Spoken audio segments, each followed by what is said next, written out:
Assalamualaikum. Kegiatan Latsar pada hari kedua adalah peserta belajar mandiri mengenai materi agenda 1, yaitu tentang analisis isu kontemporer. Untuk lebih paham lagi, saya akan merangkum materi dalam modul pembelajaran ini.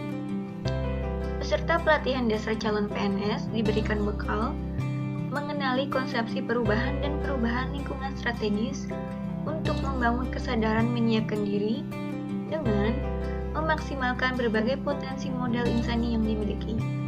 Selanjutnya, diberikan penguatan untuk menunjukkan kemampuan berpikir kritis dengan mengidentifikasi dan menganalisis isu-isu kritikal melalui isu strategis kontemporer.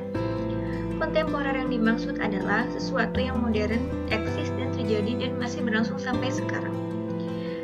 Isu-isu yang dibahas dalam modul ini adalah mengenai korupsi, narkoba, terorisme, radikalisme, money laundering, dan kejahatan mass. Untuk itu, kita perlu memahami arti isu sendiri. Isu adalah adanya atau disadarinya suatu fenomena atau kejadian yang dianggap penting atau dapat menjadi menarik perhatian orang banyak, sehingga menjadi bahan yang layak untuk didiskusikan. Isu kritikal secara umum terbagi ke dalam 3 kelompok. Yang pertama, isu saat ini, yang kedua, isu berkembang, dan yang ketiga, isu potensial.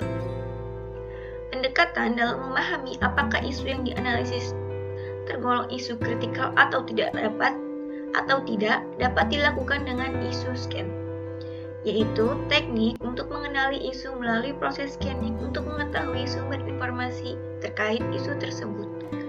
Setelah memahami isu tersebut, maka selanjutnya perlu dilakukan analisis untuk melihat bagaimana memahami isi tersebut secara utuh. Dan kemudian dengan menggunakan kemampuan berpikir konseptual dicarikan alternatif jalan keluar pemecahan isu tersebut. Salah satu alat bantu untuk penetapan kriteria isu adalah menggunakan APKL, yaitu aktual, problematika, kelayakan, dan kehalayakan. Atau bisa juga menggunakan kriteria USG. Dari mulai USG sangat USG atau tidak sangat USG. USG sendiri adalah urgency, seriousness, and growth.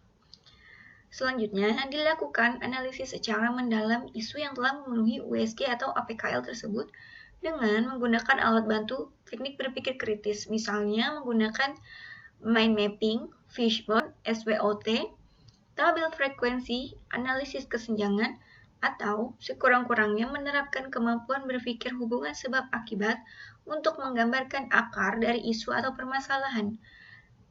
Selanjutnya, peserta diberikan tugas individu dan kelompok hari kedua untuk menganalisis isu aktual yang terjadi saat ini, agar peserta lebih memahami maksud dan tujuan dari pembelajaran modul ini. Sekian dan terima kasih.